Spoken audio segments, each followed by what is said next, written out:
Hello, everybody. Welcome today. Welcome to the Tuesdays at 2 call. It's Melinda here. Hello there. We've got a great topic today, the FAQs on your website. And before we dive in, I just want to make sure we have a good connection. You can see me, hear me, all that kind of stuff. And I want to make sure you can find that webinar box. So for those of you that are on the training with me live, really quickly, you'll see in the corner of your screen where you can type in questions. Let me know, can you hear me? Yes. Can you see me? Yes. And just say hi. So I see that Angelique has found it. Kate, there's Nancy, and Ann's with us. It sounds like we have a good connection. There's Thomas. Hey, Thomas. And Janie, welcome. Sounds clear. And good. Oh, Thomas just says, I just got another good contract, so I'm doing great. I guess you are. Congratulations. Lisa's here. LaShonda, welcome. Okay, great. I think we've got a great connection, so we're going to go ahead and get started. I'm going to cut my webcam off because I start talking with my hands and it'll be way distracting. And I want to walk you through some things in your console system. So I'm going to shut that off right now, and then we'll have a lot of fun together. All right, so today's topic is FAQs on your website, using them to educate and engage your clients and extend client agreements. It's interesting when you use this little strategy, how it can begin to extend client agreements. So I'm going to talk about that. So we're going to look at, in the first half of the training, we're going to talk about this topic. Then we're going to talk about, why FAQs and how it creates the optimal client experience. I'm going to show you some of the most common FAQs to include, and then how to use it with your clients and how to direct people towards that. So we'll cover all that in the first part of the training today, and then the second part of the training, as always, we'll open it up to just general Q&A time. Whatever questions you have about your business or your console system, you get to be greedy with me, and we'll get those questions before we wrap up the training.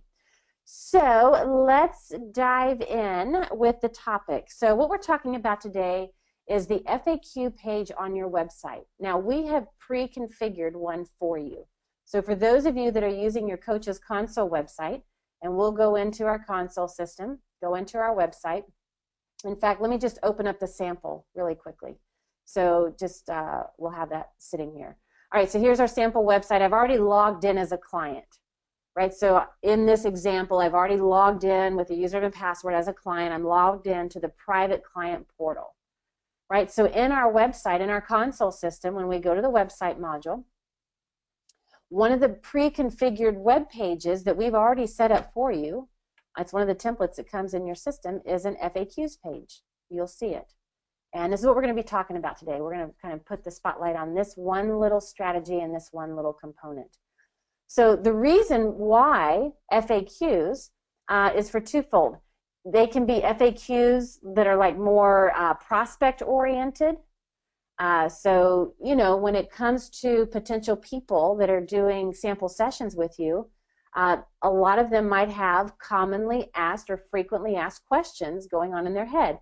And when you can address those questions on your website in advance and give them the answer, it helps them to resolve that, to help them move closer to saying yes to signing up with you.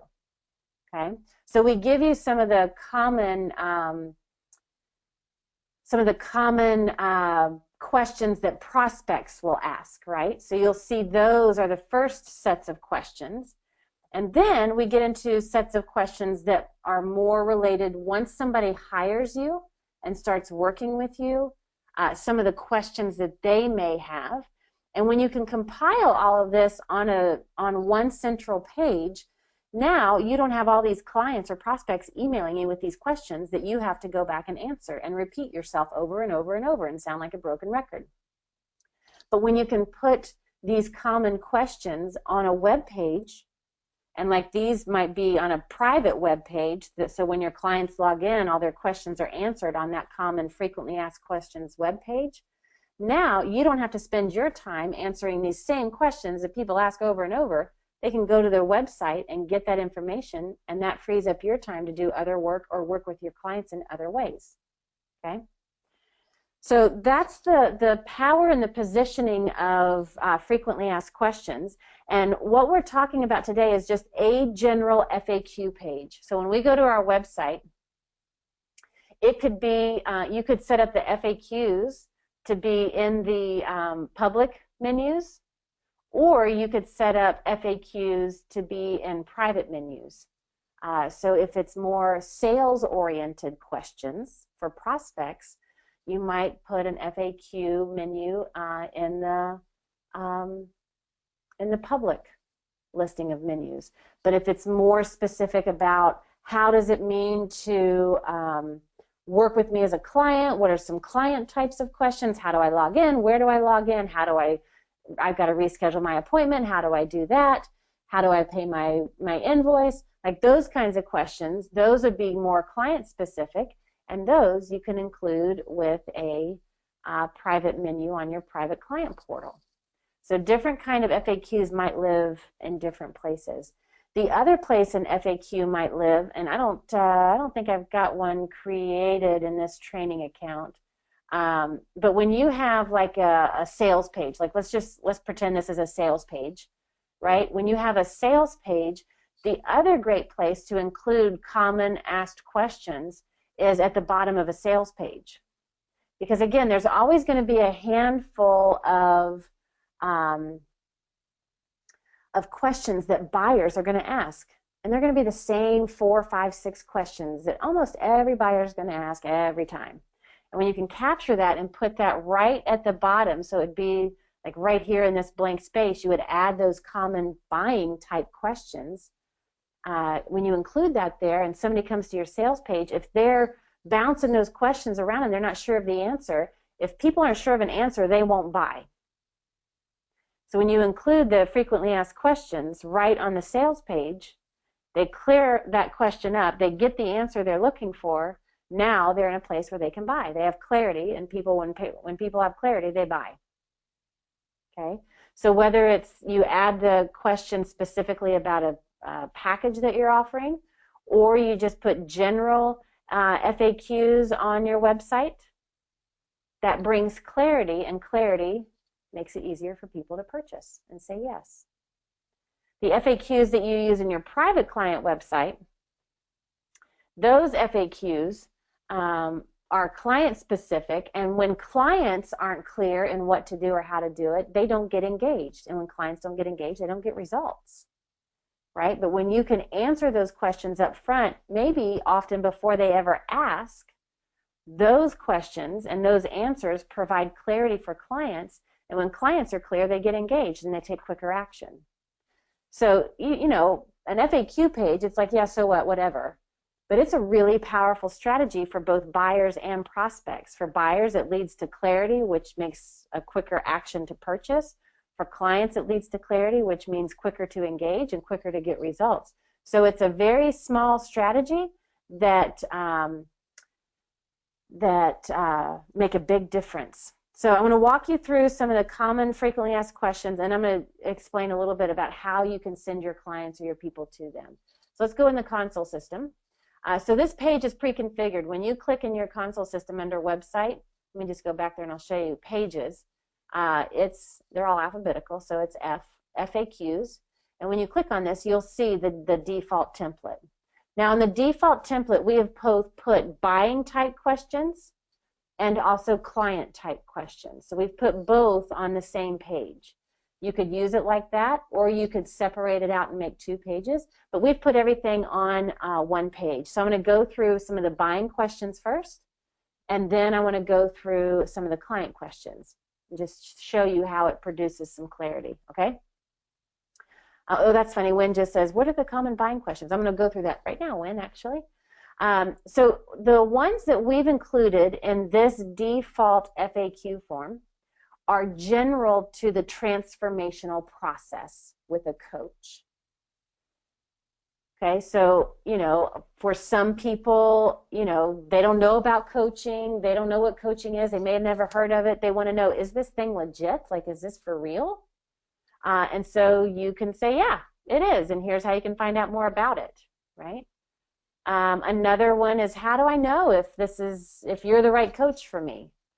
And to just kind of put that at ease, because some people, if you haven't built that relationship over time, they may not know you very well. That might be a concern. It's like, I don't know if you're the right person for me. What if we don't like each other? And that might be a doubt running in their head. And then you'll see the answer. And then, how do I get started? Like, well, okay, I might be interested, so now what? Because they don't understand the process. And so you can, it might be click here to book a sample session. It might be call me on the phone. It might be, I would recommend, and in fact, I think our newest ones is more current than what we're showing in this training account. But the recommended answer is to click to book a sample session, and you include your calendar link in the answer. So if somebody's ready, you always want to have the next step for them right there. So you include the link. So we would edit this. So let's just do that right now. Click here to schedule our initial discovery session. And you might highlight that phrase. And whatever you call your discovery session, initial consultation, whatever it might be, right? And so you highlight that phrase, and I want to link this to my calendar. So if they're reading this and they're like, yeah, I'd like to get started, bam, right there, they can click on that link and go schedule. So I'm going to highlight that phrase, and I'm going to turn it into a hyperlink. Insert edit link icon here in the content editor. I'll click on that, and I'm going to go to the link list so I can grab my calendar URL. And it's that very first one. So now this is a hyperlink to my calendar. So if somebody reads this, they're like, yeah, I'd like to get started. They click that, they go to my scheduling page, pick a block of available time, book it, I get notified, they get notified and reminded, and off we go. Another question that people have is, because for so many people, even with as long as the industry has been around now, it's still a brand new thing. People are unfamiliar with coaching. So what can you expect from me as your coach, right? Like, here's the expectations you can have. Here's what I'm going to do for you. And we pull this from our agreement template. Okay? And then another buying question is, what if I do this and it's not right? Like, how does that work? And so the best practice that we teach here at Coaches Console is to offer that money back guarantee. We call it the participate or get your money. Like, they have to show up to the sessions, they have to do the work. And as long as they do that, if they're like, this isn't right, then offer a refund. Like, if they don't show up, they don't commit to anything, they don't do any work, no, nobody's getting a refund on that, because I can tell you it's not going to work. That's your problem for not showing up, not my issue, right? That's your responsibility as the client. But when you show up and you participate and you do the work and you're like, this really just isn't, this is not my approach, or this is not my thing, or whatever, then give them their money back. Because if it doesn't work for them, it's not going to work for you. You don't want to force anything. Okay? Now, those are the broad, like I said, the broad buying type of questions. So there's other questions and we didn't include them here because when you might work with one set of clients, where Lisa works in a different niche with a different set of clients buying a different kind of program, and LaShonda works with a different set of clients in a different niche in a different industry with different sets of packages and programs that she's offering, which is very different from Thomas's. So now each of you will want to sit down and think about, okay, when I do sample sessions or when I'm talking and I'm having an enrollment conversation, what are some of the questions that people ask me specifically? So like one of our questions that we have for Coaches Console is, do I have to be savvy at technology? Right, so that I would include that as a buying question on my page, but you may not do that because you don't have anything to do with technology. So there are other buying questions that's specific to your program and your industry and your niche that you'll also want to include. Okay. Anne says, can we get a copy of the template even if we've already created one without erasing what we have in place? Anne, this is a template that already lives in your system. So if you want this as it is, just go here to the blue circle question mark. Go to the support center and open a ticket and say, hey, support gang, Melinda was talking about the default FAQ page on today's training. I must have done something with mine, and I would like the original one added into my system, and we'll put it right back in there. It won't override anything, and you may want to just explain that in your ticket. Please do not override what I've already created. I just want this in addition to, and explain it, and they'll just populate it right back into your system. Okay. Cool. Awesome. Kate just asked a question. When I was just going back and to that, let's go back here, hold on, to this. How do I get started? And I gave the link, right? So here's the link to my session, my scheduling tool. So Kate's question is this. When you put the calendar link in the FAQs, does that show prospective clients only the slots available for discovery sessions? It sure does, Kate. Let me show you how to set that up. So this creates the link to your schedule, right? But in order to be ready for that, here's your calendar module in your console system, right? So you'll see here on the left, that third module is calendar. When you click on that, oh wait, let me go save this. I want to save this, hold on. Hang on. Wait just a moment, let me click save. Okay, great.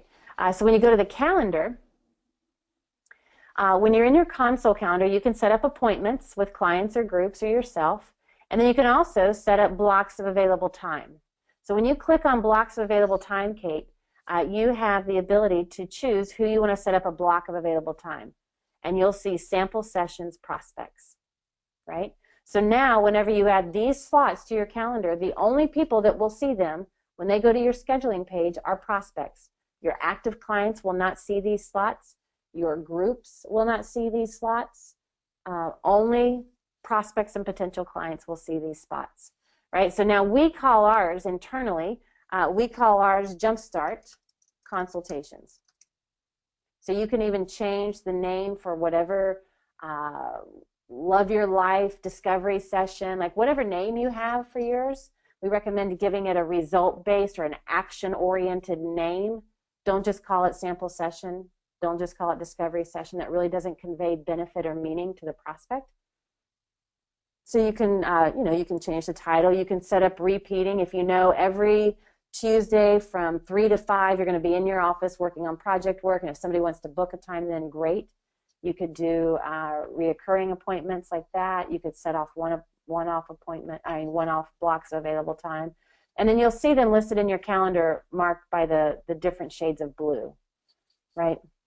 So yeah, so you can see when somebody when you set up different blocks of available time for different clients or different prospects, it'll reflect that. So then when somebody goes, let's just log out as our client, hang on, and let's say that hang on, let's say that a prospect comes to your website. I'm trying to switch screens here. Hold on one second. Let me open up the website again. And you guys know I can't type and click and talk, so hang on. Okay, here we go.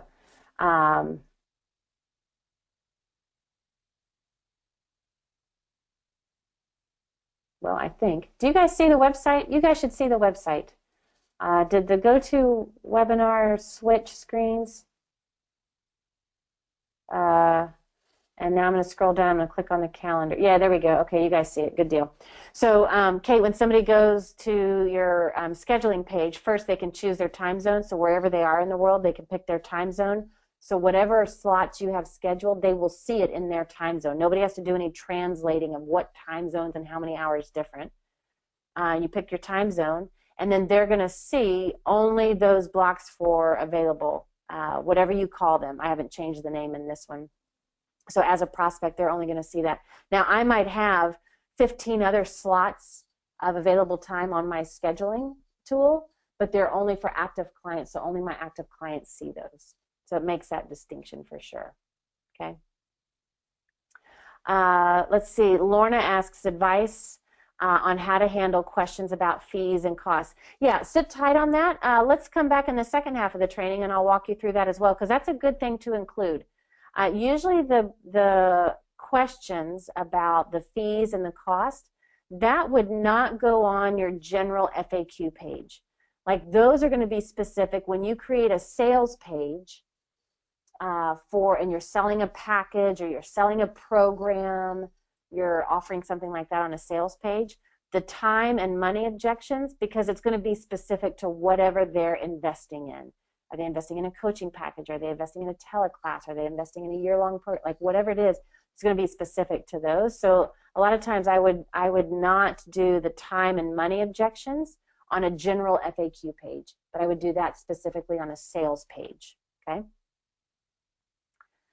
Let's see. And Lisa, I just saw your question about scheduling. Let's save that to the second half of the training because I want to finish up on this FAQ and then we'll get into the second part of the training. So sit tight on that, Lisa, and I'll get that. And Kathy, I'll get your questions about scheduling in just a few moments, okay? So let's go back here to the FAQ. So we talked about some of the buying types of questions. Now, when you scroll down this page that we've configured for you in your system, you'll also see that there are more specific questions that are pertaining to clients. Once they have signed up with you and they're starting to work with you, it's more specific to those that are clients, right? And we've organized them by section. Like these are questions that relate to security and confidentiality, right? And so you'll see those questions here. You'll see here's a question about additional support. You know, can I contact you in between our sessions? Like what happens if I have a challenge and our session's not for another week, right? And so you can give them that answer. And then this is also an excellent way to educate them on this thing called your private client website portal, your private client area. Because a lot of times, again, people don't know how to work with you. So when you can educate them through these commonly asked questions and your clients can see these, then a lot of times it will bring clarity before they ever bump into knowing they need to know this information, right? So when a client becomes a client, they really don't know what your private client portal is yet. But when you can spell this out, it helps them to have understanding in advance, okay? And so you'll see that, you know, if you use the Register Now link on your console website, or what is this thing? How do I access it? Can I change the password? What if I lose my password? It won't accept my username and password. What do I do? So it gives them that information to know how to answer those questions. What's the welcome pack and what do I do with this? How do I schedule and reschedule appointments? It gives them the steps to do that. How do I pay for my services? Right? And so you can put those questions in there because when you can provide that information before it even becomes an issue to a client, they continue to have clarity, they feel confident in the process, and they're focusing on doing the work and getting the results. Okay? So that's the power of providing that FAQ page to your prospects and to your clients. Okay? The other thing I like to suggest, some people like this, some people don't, is to keep this as one page and to add this as a menu in your website. Because if somebody is potentially thinking of hiring you and they're clicking around your website and they're reading your bio and they're reading about what you have to offer and things like that, if they're interested and they come across this, it's just going to give them a lot of clarity to strengthen their curiosity and strengthen their buying decision. So FAQs are a great resource to use, okay? All right, so that's with your console system. And like I said, the FAQs is a default page that we've built for you, so you can use it like I've shown you here on the training. You can use it for buyers. You can use it for clients. And when it comes to your clients, in the first 2 sessions, when you first start working with a client, in the first 2, maybe 3 sessions, a lot of what you're doing in those sessions, in addition to coaching, you're also educating them. You're educating them in how to be a great client and get the best results. And you're educating them on how to interact with you. So in those first maybe 2, 3 sessions, at the end of every session, you're reminding them to log into the private bootcamp portal. You can also remind them that the FAQ page exists and they can find some of their common questions already answered there. So you can educate your clients where to go to find the information. So they know, oh, log into the portal and it's all there. And they'll see the FAQ page that you add in the portal or wherever you have it. So in the first 3 sessions, you want to direct your clients when you're on the session with them, verbally reminding them, hey, remember, in between our sessions, you have access to the private bootcamp portal. I mean, to my private client website. And in there, you'll see FAQs, and you'll find a lot of answers to some of the questions that you might have that come up. So I just want you to know that that resource is in there for you. And so you just prompt them and remind them that it's there and direct them towards it. Okay? And once you have, like, you'll see the page as a default page, and then you can decide, do I want this, do I want to separate this into 2 pages? Do I want to have 1 page of FAQs for my prospects? Do I want to have a separate FAQ page for my clients, or do I want to have it all together? And let's say that you want to have it all together, and you want it to be a public menu on your website that anybody can access. So once you have the page created the way you want it, or if you want to customize our template that we give you, you can. And then under menus, you can add a menu. And let's say, let's call it we could call it FAQs, or, well, let's just call it FAQs. You could also call it common questions, or find your answers here, right? It could be something like that. We want to put this in the main menu. It's not going to be a sub-menu, but we want to put it in the main menu. And we want to link this to that FAQ page. So we're going to scroll down until we see there's FAQs, and we're going to connect that to the FAQs, okay? And then we're going to save that. So now it's going to be a menu on our website. So when we go to our website, let me just refresh this screen. Hold on one second. When we go to our website, when somebody comes to our website, let's see here. No, it's not going to refresh for me. You can add that menu, and when people come to your website, they'll be able to click, and they'll be able to see that page and see those questions. Okay? All right, so that's how you add it to a menu. All right, so let's open it up to some other questions, and we can also still take questions about today's topic, the FAQs, but we have a few other questions that are unrelated somewhat. We had Lorna's question about how to handle the objections. Let me go through the time questions first, and then we'll get into the how to handle the objections. So Lisa's questions about time is when our non-clients make their appointments, do they have to enter their time zone before being able to schedule their appointment so the appointment times don't get confused if they're in a different time zone? Yes. So Lisa, the way that looks, a prospect comes to your website, they found you, somebody referred them, however they did, they ended up on your website and they're ready to book a session with you, or maybe you gave them a direct link to your calendar, either way.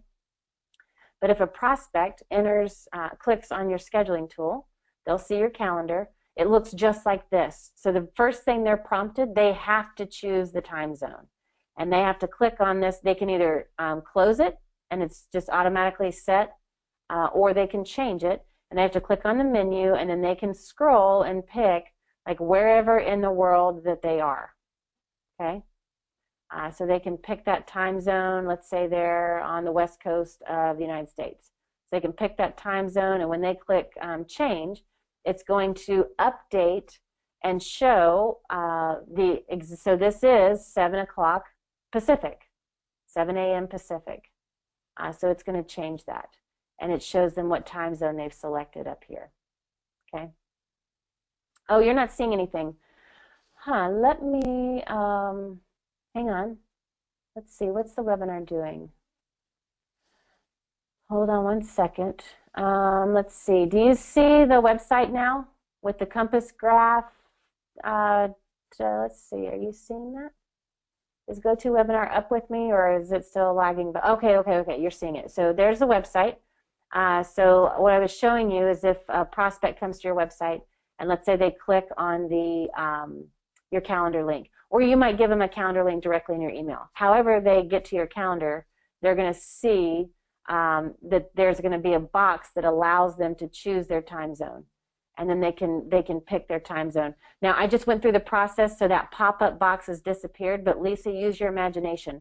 Right here, covering up these menus and this compass, is a pop-up box that says choose your time zone, and they have to pick their time zone before they can get to this scheduling page. So they're prompted to do that. They can't skip that step. And then once they choose a time zone, it's going to display it here. And of course, they can change it anytime they need to. And then they can see the blocks, and it's automatically converted. So this used to say that it was 10 a.m. Eastern because it was in Eastern time. Now it's been reconfigured to Pacific. Okay, so there's no confusion with that. Okay, and then Lisa had another time zone question. Is there a way for us to see our clients' appointments time in their time zone from inside our calendar, or do we have to figure it out ourselves if we want to know? So I think what you're asking is, let's say I'm on the East Coast and I've got a client in Malaysia, and I want to know, they're asking me, so what time do I call? Like, if you want to know this, your client is going to get reminders in their time zone. When they log into the private portal, they'll see their appointments listed in their time zone. So your clients will always know exactly what time they're supposed to call you. But if you wanted to know it, a great shortcut to that is when you go to contacts, let's click on active. We'll click on Helen Ramsey. There's a little shortcut link here, Lisa, that says log in as that client. So if you ever want to log in and see what your clients are seeing, just click log in as that client. And now you're logged in as Helen Ramsey, and it's as if you have on her hat and you're seeing it exactly the way she sees it. So it's her time zone and everything, whatever that is. You see those upcoming appointments, and it shows exactly what time Helen thinks her appointment is. Is that what you're asking, Lisa? Is that what you wanted to know? Lisa says, very helpful, thank you. Yeah, so use that little shortcut, log in as, and it will, and you can see everything that your client sees, right? Like you can see all the stuff as if you're your client, okay? Okay, a couple more time zones or time questions. Kathy asks, what if you would like a time slot open to both a prospect or a current client? Ooh, great question, Kathy. Right now, as of this training, as of the day of this live training, that does not exist in the console system as you have it. Right now, it's one or the other. Like if you want to have a session at 8 a.m., you've got to, is it for sample session? Is it for contacts? Now, what you can do right now is when you're in your calendar, Kathy, you can actually accomplish this, but we're about to make it even better for you. So when you set up your blocks of available time, you have options. You can set it up for sample sessions, you can set it for active clients, groups, or see this option, all contacts, Kathy? You would just set it up for all contacts. That way, no matter who came to your calendar, they will see that block of available time. So there is a way that you can do that, and we're about to clean it up. Right now in beta, we have the ability, so if, let me see if I can describe this scenario. So let's say, Kathy, you do 60-minute sample sessions. So all your prospects are booking for 60 minutes, but your client appointments are for 40 minutes, right? So any client session you have, that's a 40-minute appointment. So in the beta, what's being tested right now, that it's going to be rolled out a little bit later this year, let's say that you're going to be at your office at 9 a.m., and you're going to be sitting there, and if somebody wants to book, fine. So you can set a 60-minute available slot for a prospect at 9 a.m., and you can also set a 40-minute slot for an active client at 9 a.m. So we're about to fine-tune the calendar for you. It's in beta testing right now. So it's going to be even cleaner and tighter and more specific. But for now, Kathy, the way you would accomplish if you want a time slot for prospects or clients or whoever it is, use all contacts. And that way anybody can see it. Okay, that's how you do that. And Kathy's follow-up question is, also if I have half-hour and hour slots and half-hour is picked, does it book the whole hour or leave the other half-hour open? If you have half-hour and hour slots and the half-hour is picked, then it will only book the half-hour and it will leave the other half-hour open. So you can say, I'm going to be available, let's say on Friday in the mornings from 8 to 10, right? So we'll just change that to 10. And that's going to be on the 24th. So let's save that. So here we are down here on the 24th. Let me let it refresh. So on the 24th, you've got that block of available time, right? So here's our block of available time. And if somebody clicks on it, it's a 10-hour slot. And so when your prospect sees that, if they only schedule 30 minutes, it's like, let's say they pick from 8 to 8:30, it will book the appointment from 8 to 8:30, but from 8:30 to 10, it'll still be available for somebody else to grab if they want it. Okay, so that's how that's handled. Okay, I think those are the time zone scheduling questions that we have. So let's go back to Lorna's advice on how to handle questions about fees and costs. Oh wait, Kathy has one more question. Can we set a 24-hour booking requirement? Built into your console system, they have to schedule 24 hours in advance. The only way they can book the same day is if they contact you. You can schedule any appointment at any day at any time, but if somebody comes to your scheduling page, there it is. If somebody comes to your scheduling page, they will only see things more than 24 hours in advance. Okay. Okay, great. So let's go back to Lorna's question about advice on how to handle the objections, questions about fees and costs. Now, there's not really anything I'm going to show you in your console system, so I'm just going to leave it sitting on the dashboard, but I am going to turn my webcam back on because this is going to be fun. I love this topic. So you all, just give me a quick yes. You all should see the dashboard and you should see me in my webcam, and I just want to make sure that both of those exist before I move on. So just give me a quick yep, you're seeing it. Okay, great, great, great. Excellent. So when it comes to your questions about fees and costs, like you're in your enrollment conversation and you talk about what the investment is. The place to begin handling these questions is well in advance. And the first place it begins, Lorna, is by positioning. Like, you never want to sell your package based on like the number of sessions that they get or how much time you're going to work together or anything like that. When you do, it creates a weird dynamic. What you want to position is the challenges that they're facing and the results that they are going to get after the transformation they're going to experience when they work with you. Because people don't buy they don't really buy coaching, they buy results. That's what people invest in. People don't invest in coaching. Coaching is what's going to help them get those results. What they invest in is, look, I don't want these challenges anymore, I want these results. I'm ready for these results. And so people invest in results. So the more clear you can make the idea of overcoming the challenges and spelling out whatever those challenges are for your ideal client, and the more clear you can articulate the results or the potential results that somebody will experience, now you're positioning what they're actually going to be investing in. A lot of times when people overlook this and they just say, you know what, you're going to get 9 sessions, we're going to work together for 3 months, it's going to be great, you're going to have an incredible experience, we're going to get on a live call, the call itself is going to be 40 minutes. Like, when you start going through the logistics of what coaching looks like, that's where you're going to get a lot of questions about pricing, because now you're trading time for money. And people want to make sure they get the most time for the least amount of money.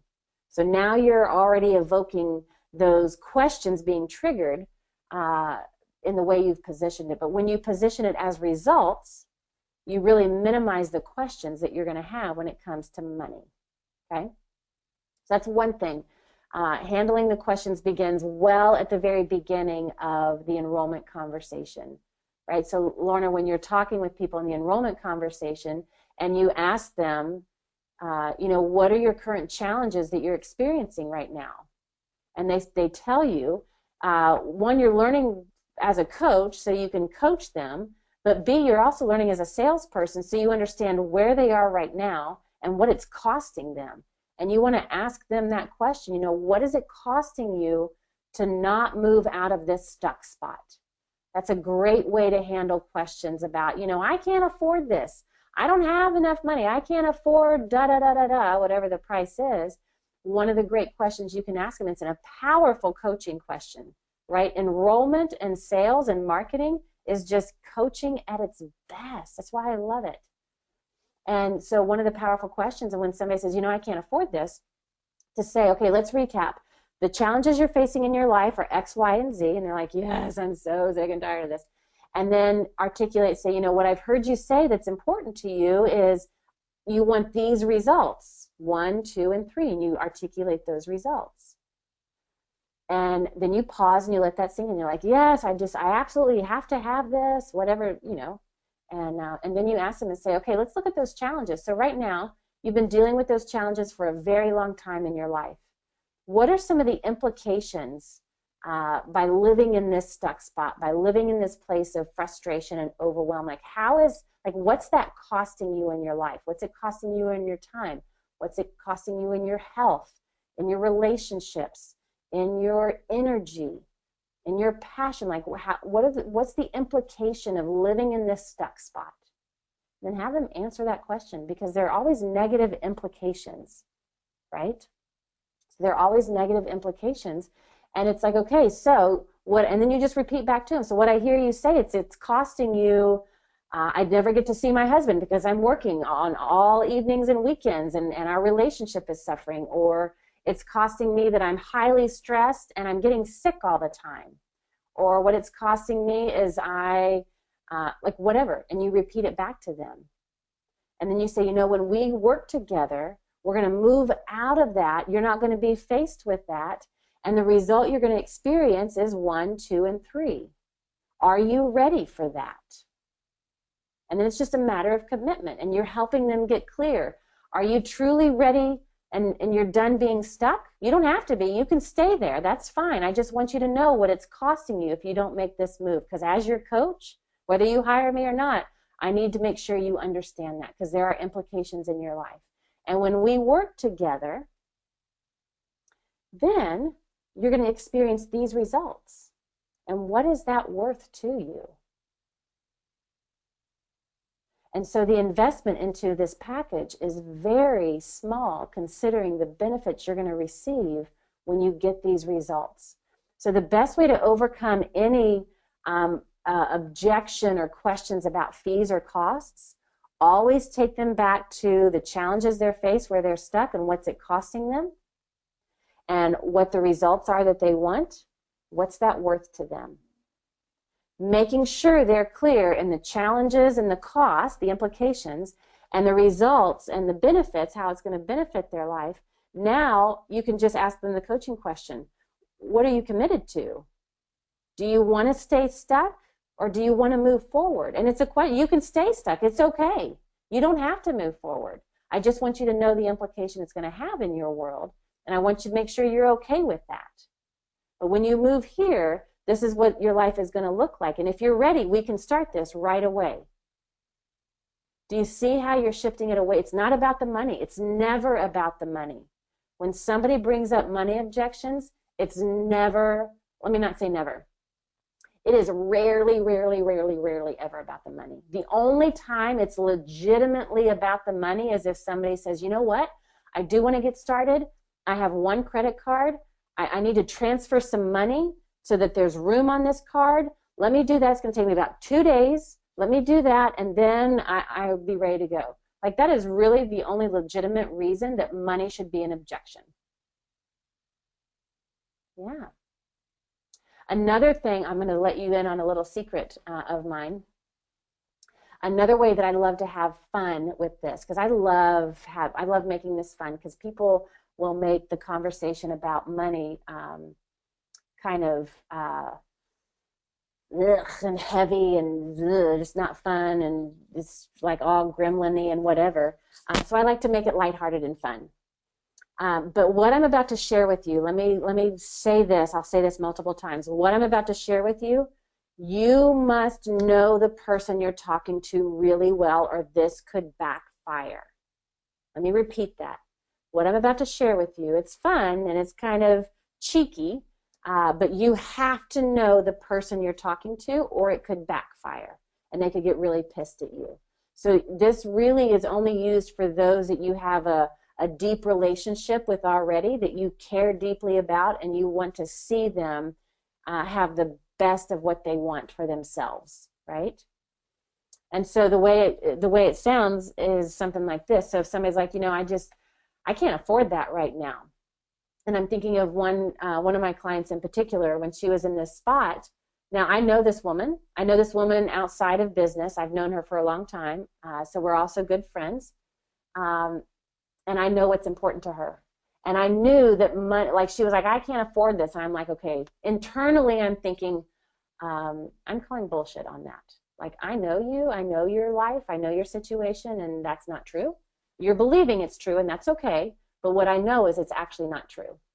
But that's okay. You're believing it's true, so we're going to work with that. So all that was internal dialogue, right? And because I knew that, I was able to go here. And again, you have to know the person you're talking to before you do this, or it could backfire. So what I said to her, I was like, okay, that's interesting. You say you can't afford it. Let me ask you this. Now, this is going to be a very bold and blunt question, and I tee it up like that so they know it's coming. It's going to be a doozy. And I'm like, this is going to be very bold. It might be borderline rude, but it's because I love you. You said you can't afford this. Let me ask you this question. If something, God forbid, if something happened to your granddaughter and you needed, and I would insert the amount of whatever that package is, if you needed $2,000 to help your granddaughter with whatever thing that just happened to her, what would you do? And in a flash, that person, whoever I'm talking to, would say, oh yeah, I'd figure it out. I'd be like, yeah, you would figure it out because it just became a top priority for you because you are willing to do whatever it takes for your child or your grandchild. And I know that about you, and that's why you're an amazing grandmother, right? And here's what I also know. It's because it was a top priority for you. And so what that tells me is, A, you have the resources, and B, you're not prioritizing yourself. And that's the bigger discussion that I want to have with you right now. How can we prioritize you and what's important for you? Because when you experience this, you're going to have even more to give to your grandchildren, to your children, to your partner, to whatever it is. And so that's really the conversation that's going on here. So that's a very bold and powerful move to make. I love having that conversation because that's when I get to really be a fierce coach for my clients, right? And it can make a difference. And now, because I know it's not about the money, it's rarely about the money, and I can say, okay, so what it means is you're not prioritizing yourself. Let's work on that. We can do something with that. And then when they prioritize themselves, the money is like, oh, okay, let me figure it out. I'm going to have to take some from here. I might have to, instead of asking for Christmas gifts from everybody, I might have to say, you know what, I want to do coaching. So everybody, that's what I want for my birthday and Christmas this year. Just everybody give me coaching. That's it. I don't want anything else. And so then they start getting really super creative because they've set the priority. So the thing I want you to know is when it comes to handling money questions, rarely is it about money. So be careful if you're responding to things about that. Like really get down to what is it really about. Okay, Lisa asked a question about this. Well, first, Lynn said, love your common sense approach. Thank you. It's really just coaching at its best, at its fiercest. I love it. It's a great approach because you're really holding the person in deep love for what they want most for themselves when they can't yet see it for themselves. That's what a great coach is, right? So Lisa has a question. Lisa says, I work with divorcing women, and many of them have absolutely no income of their own and husbands that control the finances.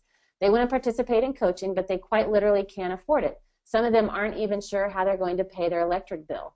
Yeah, I get it, Lisa. I was actually in that spot. So I get it. And I think what I just shared with you, it's when they can begin to prioritize themselves, you can help them get creative. Because a lot of times they get put in this little box, I don't have control of the money, I can't afford it. And that's the only world they know.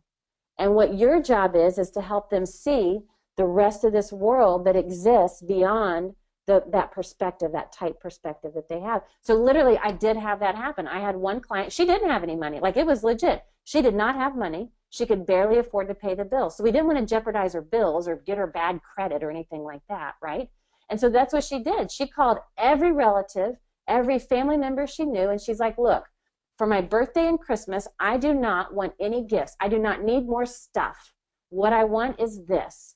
and I'd love for you to contribute to this coaching fund. And I'd love it early because I want to get started right away, because the more work I can do on myself, the better. And so you can help your girls, the women that you work with, you can help them get to that spot, Lisa, and you can help them get creative. But it's about getting outside of the box, because there are 100 million ways that they could afford it without having to go to the money that their husbands control. Now, another example, when I did this with a client, now the timing might be different. The timing, like for this other client that I worked with, she was in that situation. She did not have money. If she were to pull money, it was going to jeopardize other things, like putting food on the table and paying bills, like you said. We didn't want to jeopardize that, because one thing can't jeopardize the other, right? So how can we make this work together? So what she started doing, she got clear. She's like, you know what? I go and I treat myself to Starbucks once a week. I'm going to stop doing that. Now, it's only $6, but you know what? It's $6 a week. And $6 a week for a year, that's a decent amount of money. And then as soon as she started thinking like that, all of a sudden she's like, and you know what else? And then she just, all of a sudden, you could see the creativity start gaining momentum. And this woman, and so I left her. I was like, you know what? So the timing is not right now. And what I know is your timing is perfect, always. I left her with that truth. And I was like, you know what? The door is always open. So here's your action item. Go and begin to create your coaching fund. Stick it in a coffee jar in your closet so nobody else sees it and nobody else accesses it. And then $5 at a time. She had an extra $50 that showed up, stuck it in there. Here's $10. Here's $40. All of a sudden, $100 shows up, and she begins to put money into a fund as she goes. And then several months later, she came back and she's like, Melinda, I'm ready. She had this wad of cash. I was like, you know what? You can totally pay cash. That is fine by me, because you like kicked butt and you were so committed and you figured this out. And she's like, I'm ready. Let's go. And so it helped them to, like, they have this, I can't afford it, but your job as the coach is to help them start asking the question, I know you can't afford it, but if you could, how might it look? And so, again, depending on the person that you're talking to, you can get really creative. Another scenario that I went through was an exercise where you list, okay, let's list every way that we can make money, however absurd, illegal, immoral, or impractical it may be. I just want to list every way that we can make money. And when I sat down and did this with somebody, all of a sudden it was like one gal I just talked to, that she actually went through this herself. She had a lot of estate jewelry. She's like, it's been sitting in my jewelry box for the better part of 30 years. I never wear it. I don't like any of it. It was my great-great-grandmother's. I'm hanging on to it because I'm supposed to. None of my other family members exist anymore. But here is all this jewelry. She's like, I'm going to turn this in. She cashed in $5,000 that was sitting in her jewelry box for all those years, right? So you help them get creative. And one gal started selling furniture. She's like, I have 2 dining room tables. I don't need 2. So she sold it on eBay, made some money. So all of this is just about how to get creative, right? And so that's our job as the coach. And so sometimes it might mean, not right now, like my client, it took her a while. But it was like that butterfly coming out of the cocoon. In doing that, she was strengthening the confidence in herself, okay? Yeah. Okay. Lorna says, excellent advice. Thanks, Melinda. Love the bold question. Yeah, I love this. I love it. And here's the great thing. When you have people that are saying, you know, I can't afford it, most coaches are like, oh, shit, here it comes. Like, oh, God. No, no, no. Like, if they're talking about that, what that tells you is, as a buyer, they want this. They just can't see how to figure it out. So as a coach, you can work through that. You can ask them great coaching questions. And you can coach them in that process. But if they're asking questions, I can't afford this, I don't have enough money, what you know is they're a yes. They're an absolute yes to working with you. That's really good information to know. Now it's just a matter of figuring out the details. And as a great coach, you can coach them in that process. Okay? All right, let's digest, because we went through a lot today. We've got a few minutes. Let me just look at my time here. We've got a few minutes left together. So what I want to do right now is I just want to kind of digest and process, because there was a lot of information, from the FAQs to the time management to overcoming the money objections. So if you're on the webinar with me live, in the webinar box, I just want you to type in your favorite frames. What are some of your favorite frames? And by favorite frames, we mean takeaways, nuggets, tips, ahas. You're like, whoa, that was so good. I'm going to remember that for a long time. Like those kinds of things. What are your favorite frames from today's session? So go ahead and write those in to the webinar box. I want to hear from everybody. So write those into the webinar box, type those in, and just your nugget, your aha, your learning that was most helpful for you on today's training. Type those in, and then I'll read them so that we can just kind of process all of this and help digest it and integrate it even more. So Angelique, favorite frame is fierce coaching.